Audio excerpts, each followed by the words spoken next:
पुढची बातमी राजकीय आहे। मुख्यमंत्र्यांचा एकनाथ शिंदेंना आणखीन एक धक्का बसणार का असा एक प्रश्न आहे। शिंदे यांचे निकटवर्तीय अजय अशर यांना मित्रसंस्थेच्या नियमित मंडळावरनं हटवण्यात आलंय। दिलीप वळसे पाटील, राणा जगजितसिंग पाटील, राजेश क्षीरसागर यांची नव्याने तिथे निवड करण्यात आली आहे।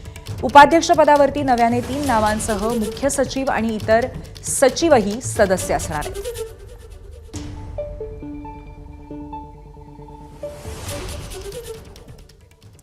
दरम्यान अजय अशर एकनाथ शिंदेंचे व्यवहार पाहायचा असं म्हटलंय संजय राऊत यांनी।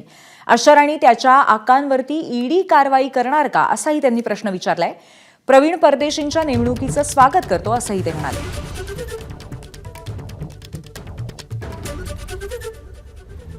आणि त्याचे राजकीय आका ही ईडीची फिट केस आहे,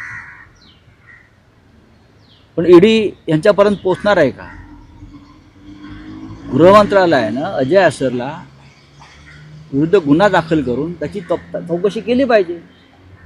एकदा आर्थिक गुन्हे शाखेने चौकशी केली, पण माझ्या माहितीप्रमाणे की पैशाच्या बाबतीमध्ये सगळ्यांचं तेरी बी चूप आणि मेरी बी चूप ही भूमिका असते। एबीपी माझा, उघडा डोळे बघा नीट।